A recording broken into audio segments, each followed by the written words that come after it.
Well, thank you for the invitation to be with you. I'm going to kind of move around a bit and try to keep you all in sight.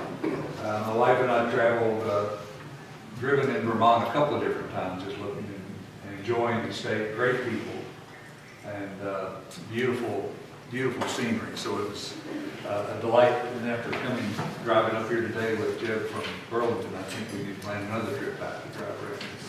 It's a gorgeous time. You've had some snow, I understand, this winter, cold weather. And Elaine told me it would be fine when I got here this time, but she lied.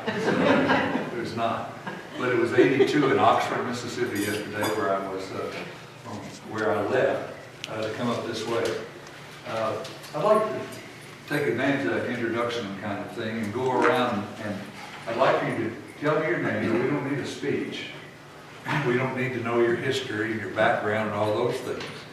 Usually if you turn the floor loose like this, it goes on forever. So here's what I need from board members and presidents. One, I'd like to know your name. I've met you all now. If you're in some profession, what is that profession, or if it used to be one?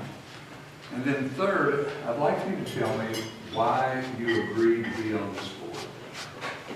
Somebody had to offer it, and then you either obviously said yes, and why did you do this? You may have been asking yourself that question on a number of occasions since you did it.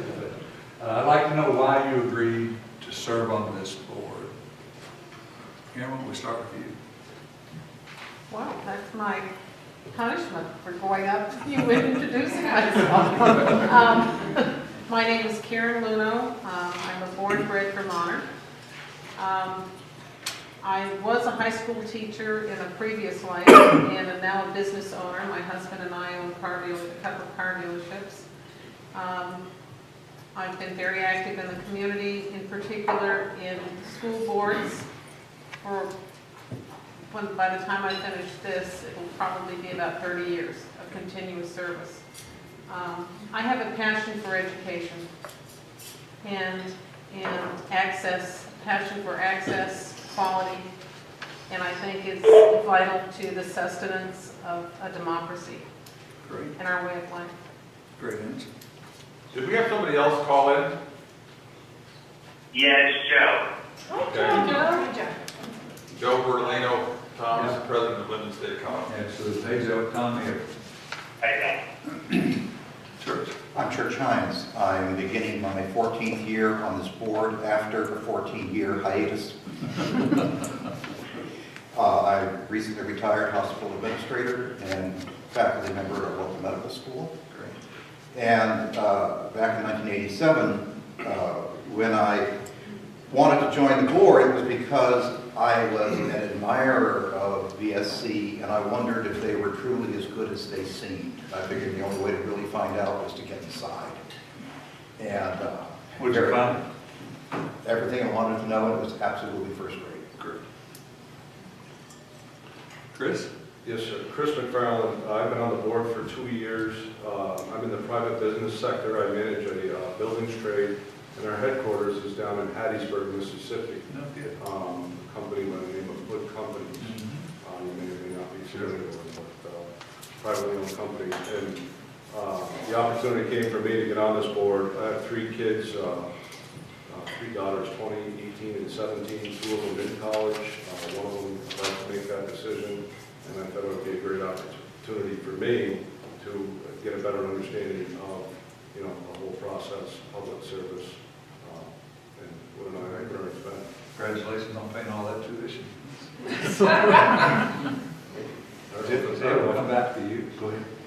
Arthur O'Connor. I'm a retired educator, and the governor appointed me, and obviously thought I might be helpful on this board. What did you think? Why did you want to do this? I love board work, I love policy work. Good. I'm Heidi Pelletier. I'm beginning my 9th year on the board.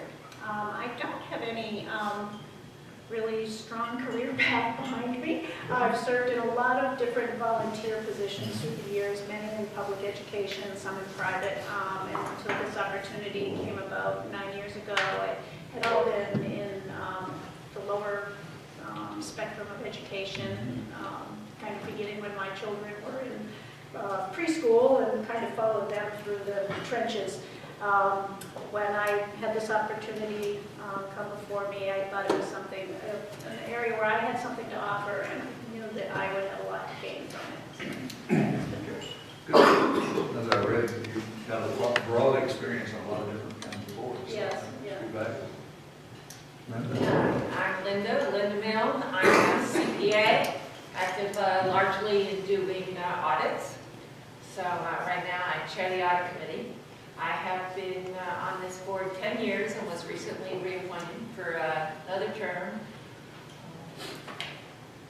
When I first joined, I had been offered several opportunities from the governor and kept saying no. And I thought, oh God, I better say yes to something because, or else I'll stop asking. So I said yes. I didn't know much about college's academia. I mean, I did know that I didn't have a choice but to go to college when the time came. I really become passionate about it largely because I think it provides access for students who, most of them first time in their families to go to college. They didn't grow up with the concept I did that, gee, going to college, that's just what you do. Yeah. So I think college access is very important to first in their families. Now, we have board members on the phone. Terry Diamond's on the phone. Terry, have you picked up on what we're doing now?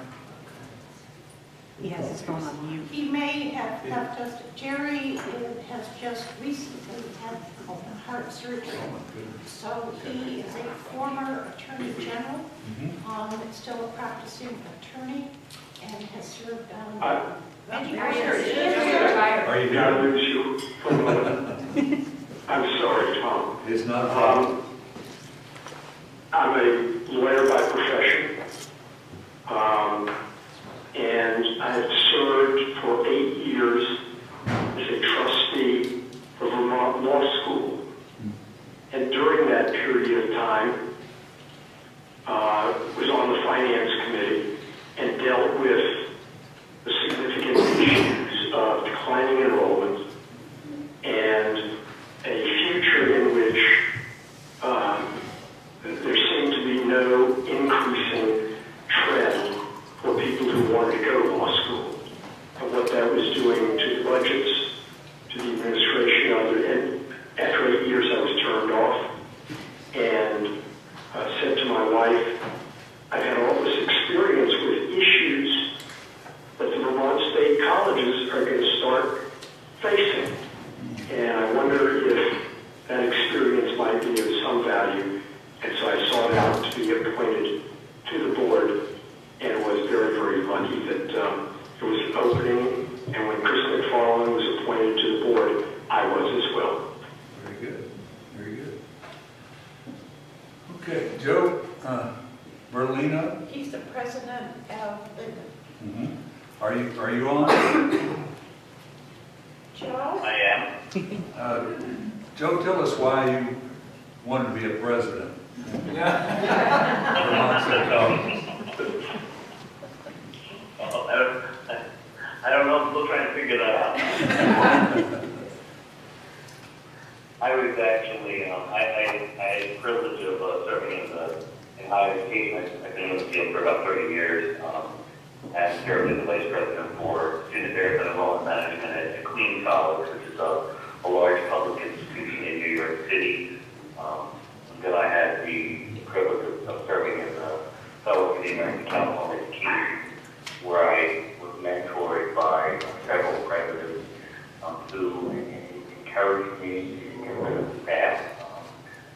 About 3 years ago, the Lincoln presidency became available, and much to my own surprise, I found myself in the beautiful Northeast Kingdom, and living in a great little place. I'm actually having the time of my life, to be honest, despite the challenges that we face. And so I think what's really drawing me the DNC. It's really ultimately our mission. The students that we serve, first generation college students, very much means in a world environment. I actually find it very appealing, very rewarding. Very good. Okay, Dave? Well, I've been in public service for actually just over 40 years, and in government, elected and appointed office, and mostly in education. And I've been a council student for 14 years. And what drives me is probably what drives everybody around the table, is that I've been lucky in that 40 years to be able to make life better for other people. That's it. Pretty good. Joyce? I've been at the community college in Vermont for over 30 years, and so I've sort of done a lot of different things. And, you know, I actually became president in 2010, and when the board asked me why I wanted to be president, I didn't aspire to be a president, and I didn't want to be a president of a college, but I'm passionate about this college and the opportunities that it provides. Serve a lot of people. We do. Dan? What You can about, call if you want to speak. Joyce and Barbara. Yeah, tomorrow we'll be calling you. Workers' comp. I go from here to honors convocation where I can shake at least 100 hands. Share the I'm wealth. kidding, I probably beg off that one. I'm a lawyer by training, and spent a fair amount of time in that doing economic development policy work in the state of Vermont. And I've always sort of kept my career focused on the mechanisms of policy that have the opportunity to change the quality of life of Vermonters. And I'm fortunate to invest and step into Vermont Technical College at a time when I think I can be valuable to that end. Short term? Short term. Okay, I came to. You're talking to me.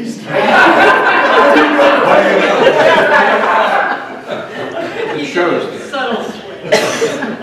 I came to my current job through the community college where I worked first, and at both of these two Vermont state colleges, I feel vitally committed to the mission of guided access, and have watched higher ed in our state switch from being every student has a right to fail to every student has a right to succeed, and watching that shift, and what commitment and resources it takes to shift that way. I'm first generation. I'm the daughter of a high school dropout, so I know what an education means, and I just want that for our students. I'm the first generation too. That's good. Jeb, your turn. So I love the state of Vermont. I'm a Vermonter by choice. And I always have been driven by wanting to be a part of the state and making a difference. I believe in the power of education to make a difference. And to have the opportunity to work with folks like you just listened to actually make a difference in the students' lives. And also understanding when we make a difference in the students' lives, what that does for the state of Vermont. This is something that just was like a dream come true. So That's great. that's me. That's good. Well, being in leadership roles is a tough role. There's a story about a president that had a vice president who believed that the president never did anything right. And that vice president would just be a president of that particular place, and everything would be great. And so the vice president just had terrible attitude. He was out walking around a pond one day, kicking rocks and cursing the president. And kicked the can. Of course, the genie came out of the can and said, "Oh, master, 3 wishes, anything you want, you can have. Doesn't matter what it is. No boundary."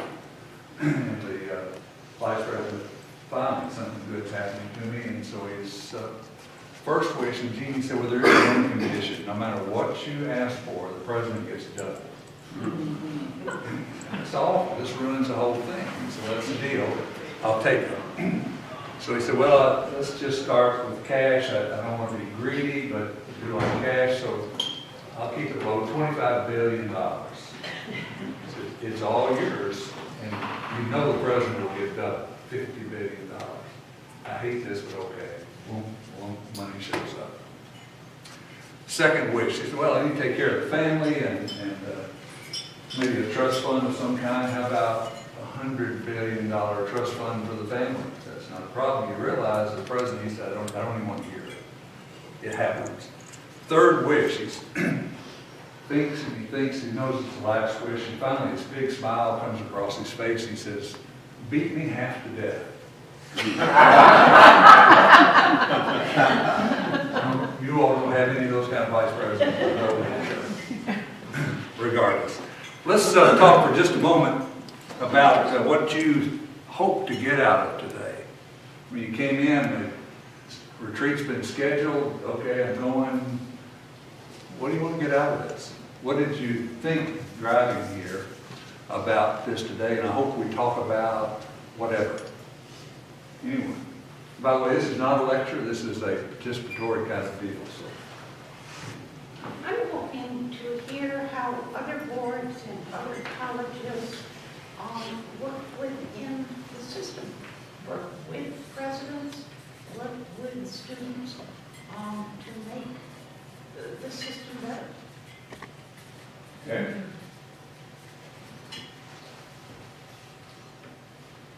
You think my writing is bad here, it gets worse as I end up down right on the bottom line. So. It has felt like we're in a board in transition in recent months, and with a new chancellor on board, a new chair on board, and I think we're at a point where we really need to find some unity and kind of a real positive look to the future.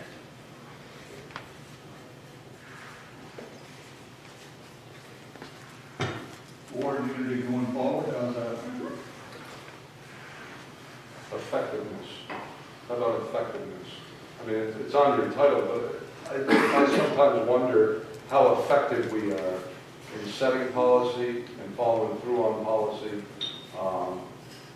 and just in general directing or leading. I think it might be more leadership, but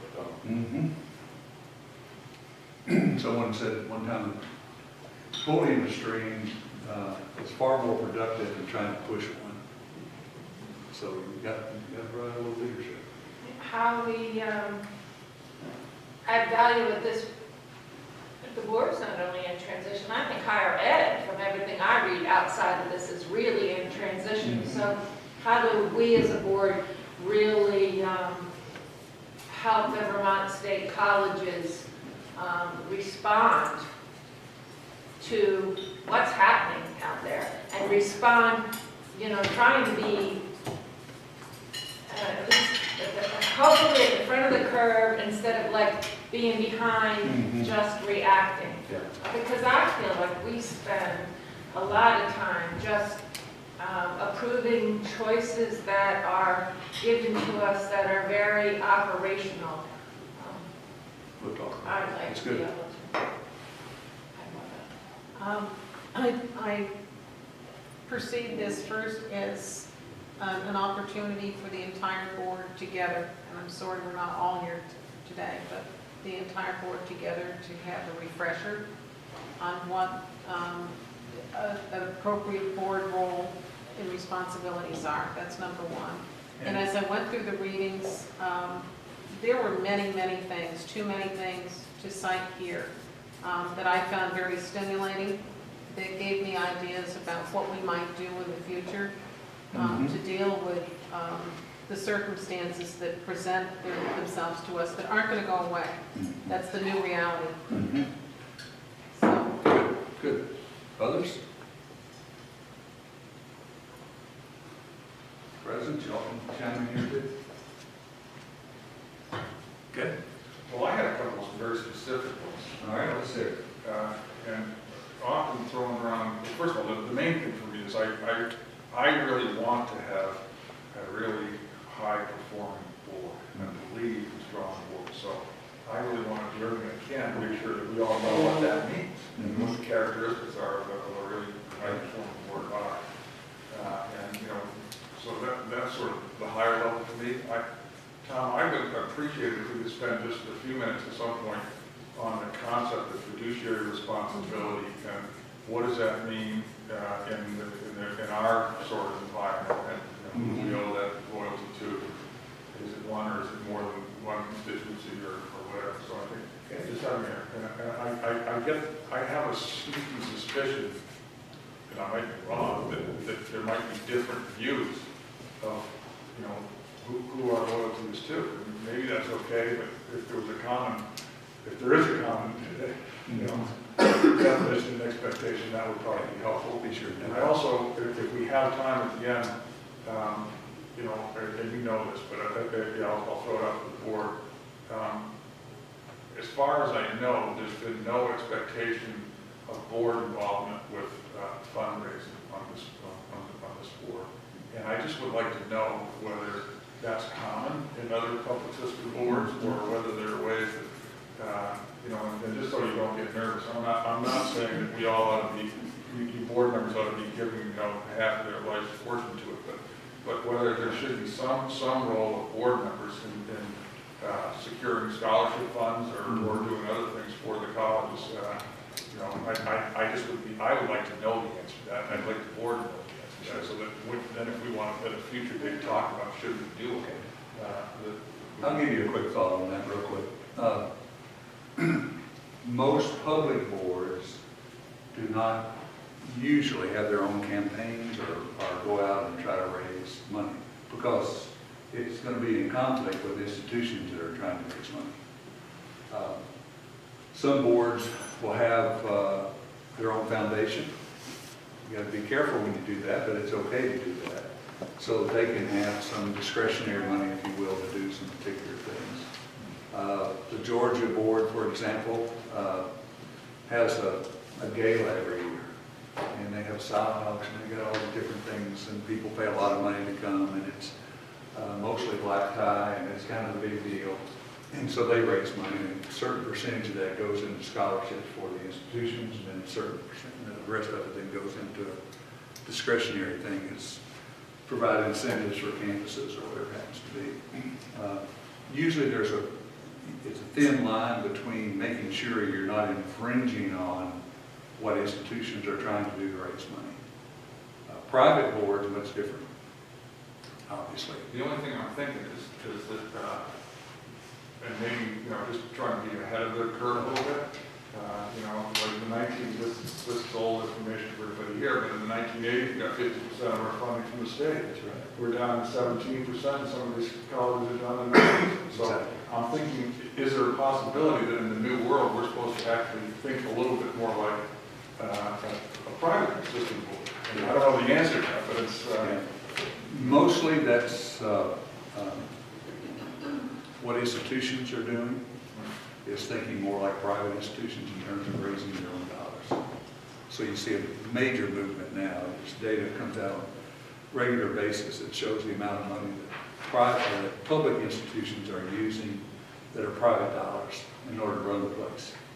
It used to be just icing on the cake. Now it's helping to run a lot of places, and it's unfortunate that it's gotten that. System boards typically not so much, but it does happen in some places, but typically not so much. Okay. Just a thought.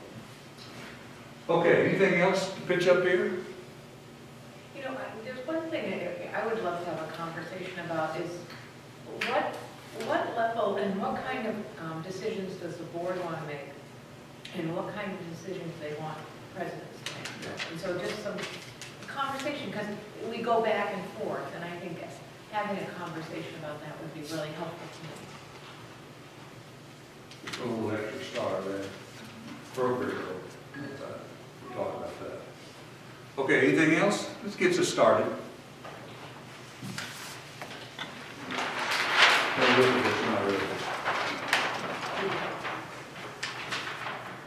So you're looking as hard as you can look.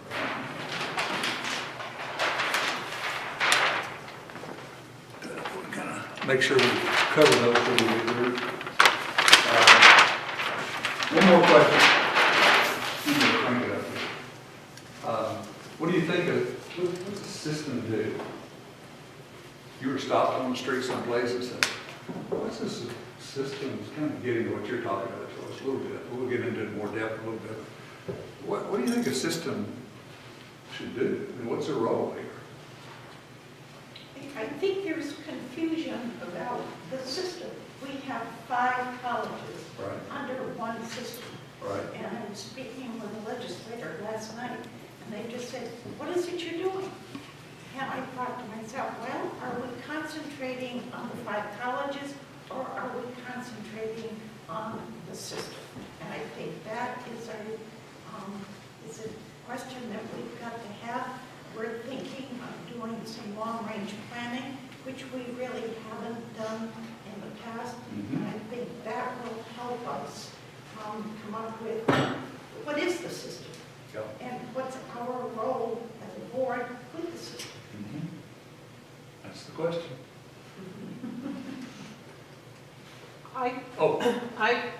My perception is that the system is the unifying factor that keeps the 5 colleges, provides services, common services to the 5 colleges, and keeps the 5 colleges connected so as to better provide service to the people of Vermont. I think that would be the ideal. And each college is really, in my mind, they're very separate and distinct, with separate and distinct functions. Sometimes there's duplication, and maybe that's something to work on, but they're all very different.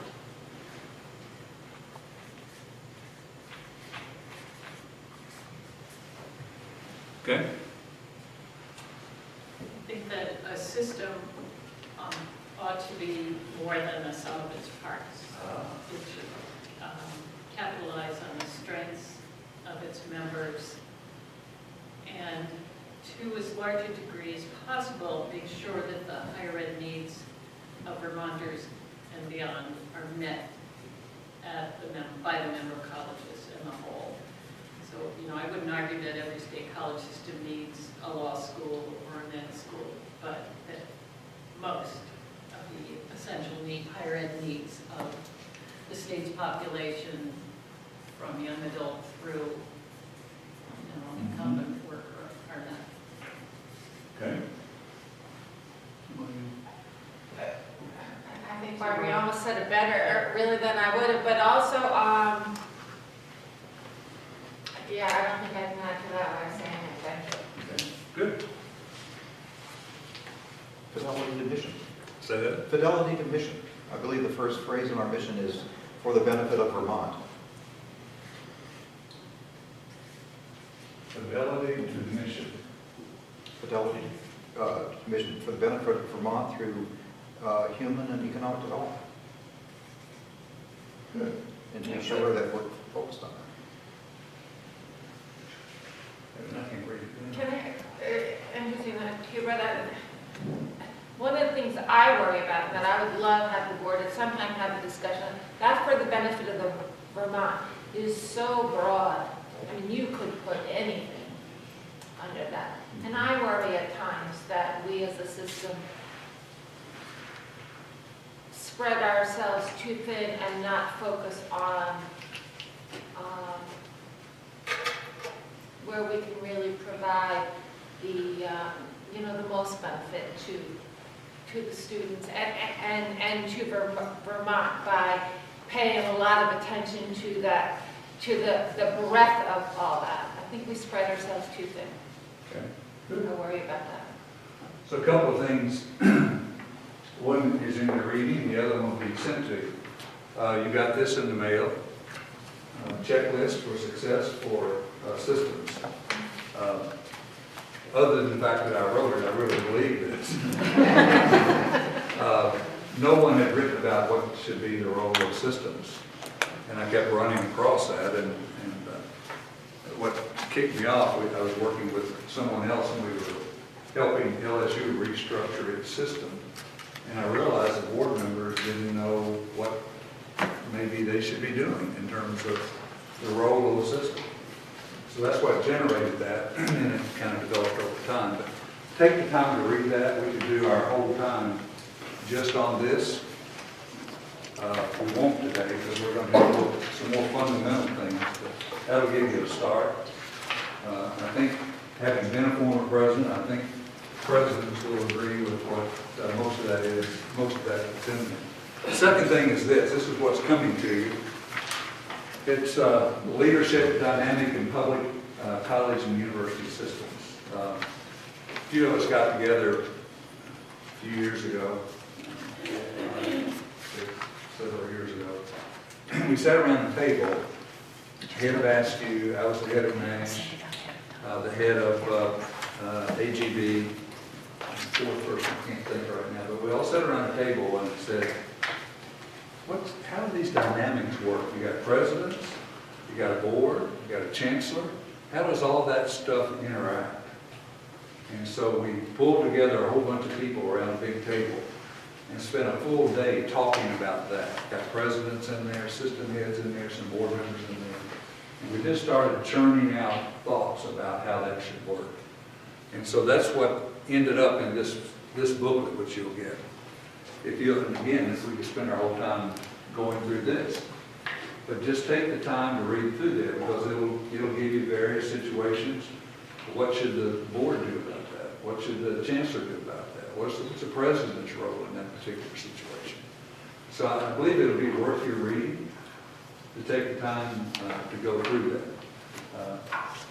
Elaine has a copy and she'll give it to you here before too long. Okay, system role, we'll kind of let that ride for a little bit right now.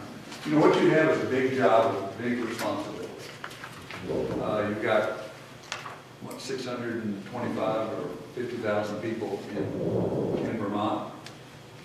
And out of all those people, you were chosen to serve on this board.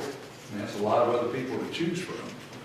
But you were chosen to be on this board because it was felt that you had the talent to be advantageous talent to this system. You've got about 12,000 some odd students, is that correct? I think that website, some of the data wasn't totally up to date on there, but 12,000 some odd students in the system.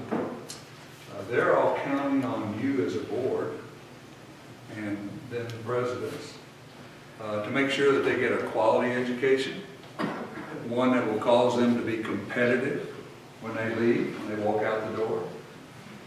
They're not coming to you for any other reason. I mean, partying just lasts so long, they also have to get ready to go out and do something. You've got about 2,300, I think I looked up, 2,300 faculty and staff. These are people who have given their careers to the Vermont State Colleges. I mean, they could maybe be other places, but they have decided this is where we're going to work. We're going to invest ourselves in the system. Well, they're counting on you to not make policies that will really mess up the whole system, mess up their lives and their careers, thoughtful policies that are going to come out of here. They're hopeful that you're going to help generate enough resources so that they can do their work. And it won't be something that has to sit on the back burner all the time. But you're going to help cause that to happen. You've got parents who are looking to you to make sure that, one, you're going to provide an education at a reasonable cost. That seems to be more and more the topic. And they also want to make sure that you're going to provide a quality education, that'll be competitive so the kids won't come back home and live again. And they'll also expect you to make sure, you can't go do it personally, but you can make sure that these campuses are safe. It's a safe place for their offspring to be. And they're depending on you to do that. They can't look to somebody else. I mean, the president's there on a day-to-day basis, but the board's one that's making sure and holding people accountable for things. So it's a huge role for you. Then you got the legislature and the governor who gives you money every year. And they give it to you in trust, and we call it trustees. They give it to you in trust that you're going to use it wisely, you're going to use it effectively, you're going to use it efficiently to do all those things that they believe colleges and universities are supposed to do, provide quality, competitive education, safe environment, blah, blah, blah, and so on and so on. None of that is to be taken lightly. Being a trustee has changed dramatically. Just in the last 10 years or less, it has changed dramatically. Used to be mostly ceremonial. People came, they did some functional kind of things, and then they went to an event on campus, and they did whatever they needed to do. But you didn't do anything too heavy. And the only tough part was setting tuition every year, and I blame that on the president anyway. So, but now it's changed. The boards are being held accountable, not only by elected leaders, but the press. You know, why wasn't the board overseeing that? Why didn't the board take care of that? Go to Penn State. Who took the big hit on that? Well, the president did, but the board took the big hit. Go to Virginia, the board acted a little wildly over there and threw out the president, took her back in a few days, and acted sort of,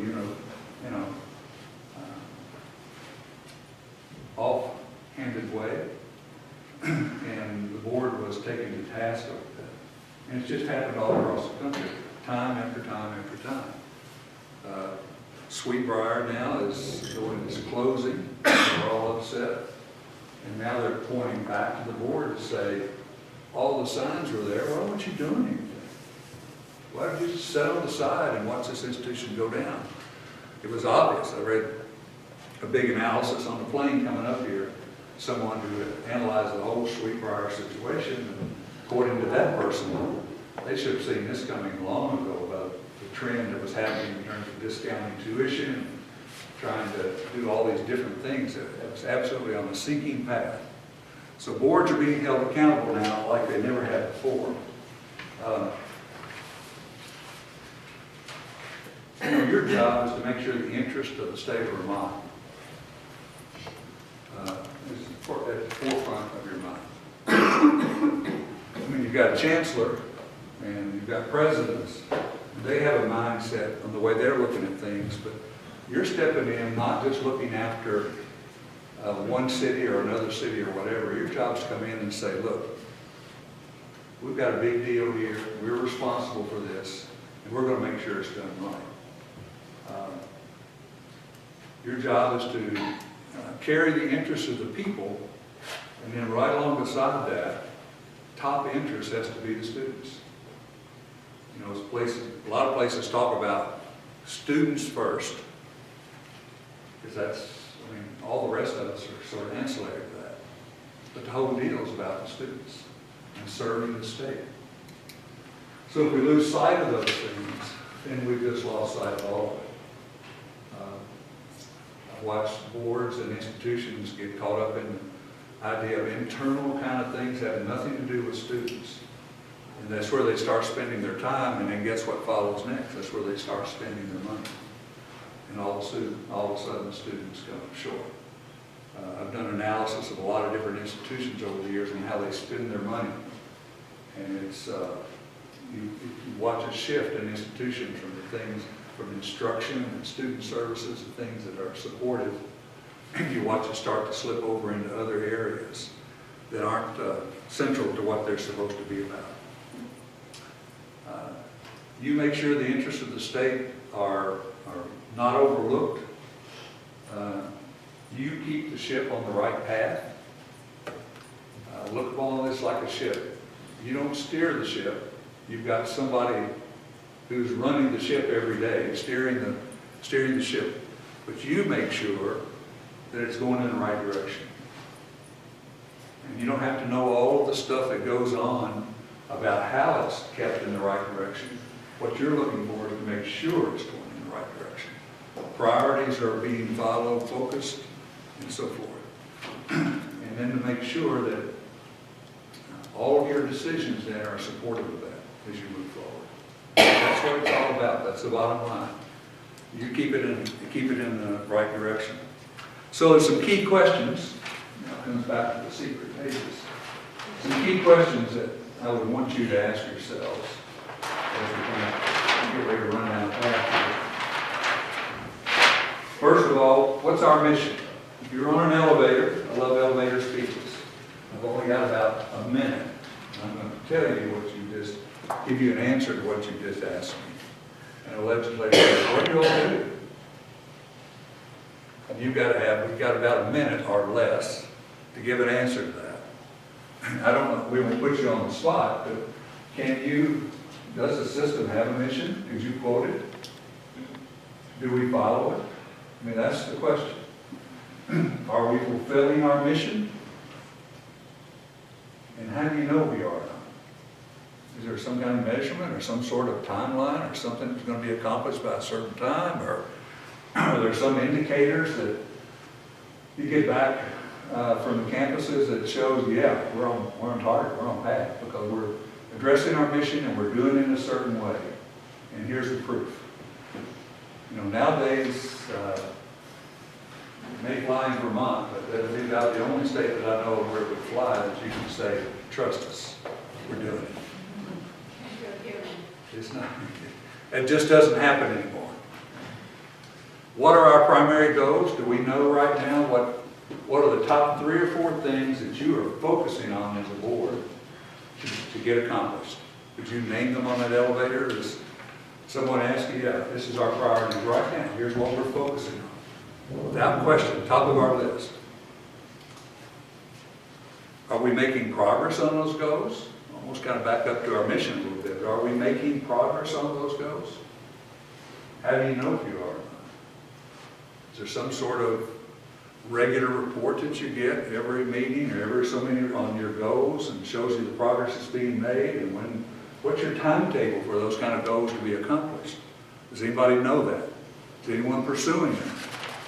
Anyone feet being held in fire to make sure that that's Does our chancellor know what we expect of him?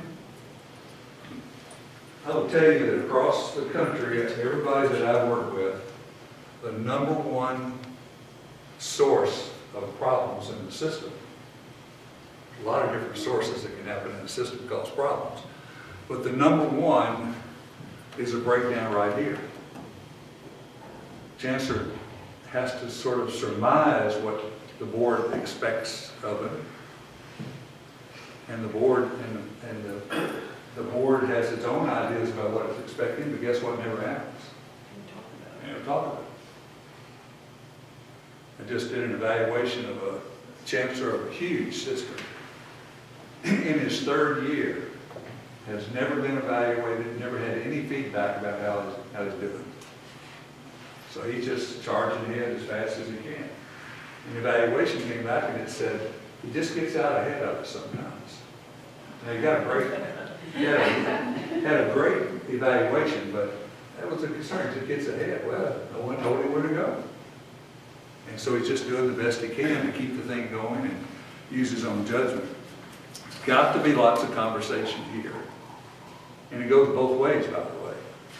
Your chancellor ought to be able to say to the board, that's another seminar I love. Here's what I need from you as a board. Here's what I need from you as a board. Jeb and the presidents ought to be having this conversation. Presidents say to Jeb, here's what we need from you. Here's what we need from your leadership. Jeb ought to be able to say to the presidents, hey guys, gals, here's what I've got to have back. Let's make this thing work. Let's talk about it. Let's make sure we're together, because it's not about us.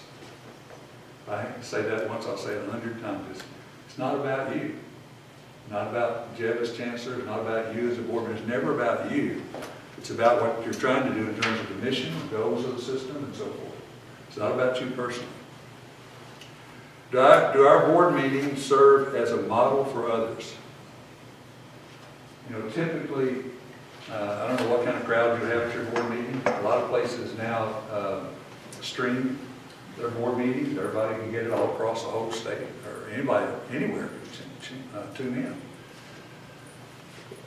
Do you handle it the way someone that runs a university board? University board, I mean, that should be the epitome of doing it right. Is it done right? Do you serve as a model? Is there respect? Is there an appreciation for other comments and so forth and so on? Is there appreciation for the presidents? Is there appreciation for the presidents to the board? that kind of thing. Is it a model? Could someone use a videotape of your meeting, say this is the model for how boards ought to be run? Are our board meetings transactional or strategic? I say transactional. Historically, they've been transactional. Approve contract, do this, do that, you know, go through. They could have mailed it to you, you could have said yes and mailed it back. Save a lot of time. Transactional. You have to do a lot of transactional stuff. But the way to do a lot of transactional stuff, as much as you possibly can, is to put it on a consent agenda. You may use a consent agenda, but just stack it up. Stack it into a consent agenda as much as you can.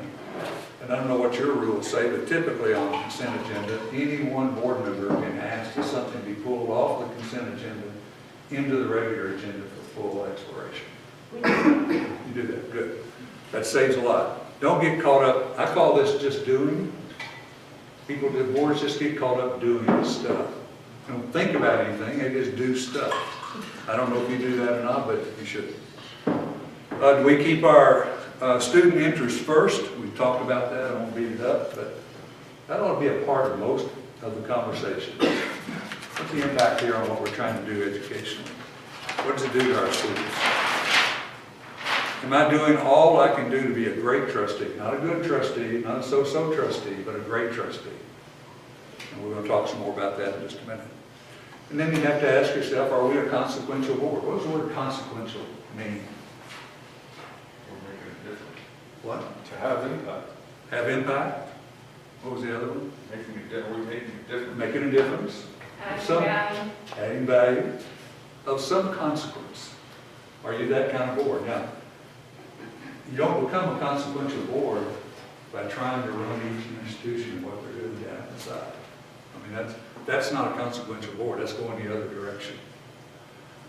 What you need to focus on, I would encourage you to focus on results, not process. I'm going to say that a lot. Results, not process. You may want all the institutions to, we'll make this up, increase their retention rate by 5% in 2 years. Which would be a pretty good movement of 5% in 2 years. They're all not going to go about that exactly the same because they're different kinds of institutions. What you're interested in is, did they get there? What are the results? Progress reports in the meantime. Don't focus on process. One, unless you've been brought up in the whole higher education community, you may not be able to add a whole lot to the process. And you certainly don't want to pass any rules about the process, and all of a sudden they've got to make it work somehow or another. But you can have conversations about process, but just don't get into it. Leave the process up to them. All right, enough writing.